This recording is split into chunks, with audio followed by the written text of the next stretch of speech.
What's going on, my brothers and my sisters, man? I want to talk to you today about division in the church. Not only division in the church, but division in Christianity. Division does not come from God. It comes from Satan. Satan is the author of it, not God.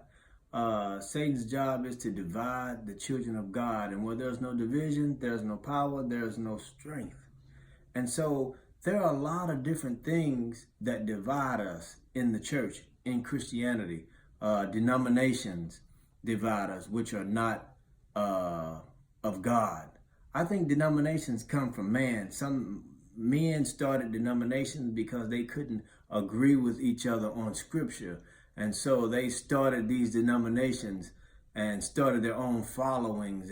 And from there, you separated yourself from your brother or your sister, just like a Democrat and a Republican, or a Crip or a Blood or a Vice Lord or GD. All these are titles that divide us, and you can have two brothers, one being a Crip, one being a Blood, don't even deal with each other because of the title that he's up under. And God has nothing to do with that. And so you have Pentecostal brothers and Baptist sisters, and they really can't really fellowship with each other because they let denominations get in the way. And God is not the author of that. Satan is. And this has been going on for so long. So we need to let these titles go. We don't need that.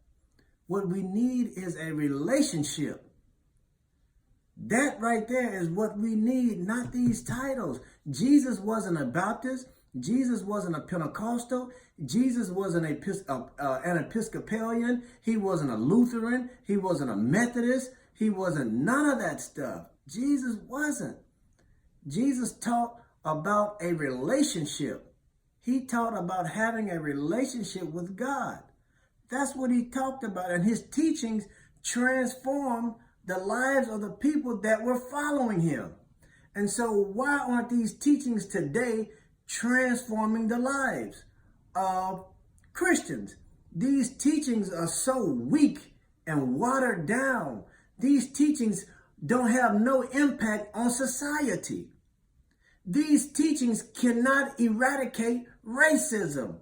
These teachings cannot eradicate poverty. These teachings cannot eradicate homelessness. None of this. We sound good behind these pulpits.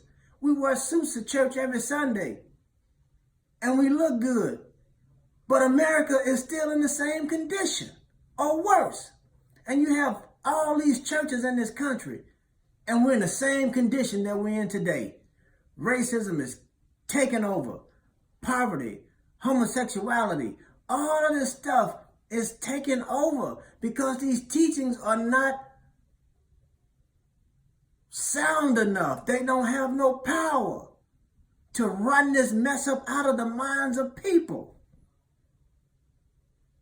But we say that God had me to say that. Well, I just don't believe that. I don't. Because if so, then your teaching will have an effect on the lives of people. Because wherever Jesus went, he had enemies. When Apostle Paul was teaching, they had enemies. They wanted to stone these men to death and lock them up because of the teachings.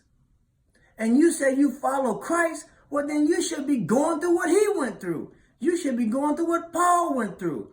You should be castigated. You should be ostracized for what you teach. But you're not. You're teaching a message, a feel-good message that makes people feel comfortable about the condition that they're in. And so who sent you? Who really sent you? And I'm talking about pastors. I'm talking about females that are teaching the word, males that are teaching the word. That's what I'm talking about. Because you got all these different denominations, they all believe something different. And they're keeping Christians fussing and fighting over what scripture is saying. But your beliefs are not really coming from scripture, they're coming from these denominations.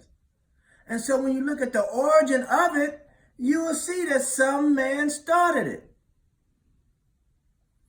You have communion on every first Sunday. Where they come from? You got to wear a suit and tie to church. You got to wear black suits on first and second Sunday. Man, that's some foolishness, man. For real, that's some straight foolishness. Because we don't go to church to dress up. We go to church to hear from God. And if you want to wear a t-shirt and some blue jeans, then so be it. And don't let nobody judge you by what you wear. You don't want to go in there half dressed. That's not appropriate.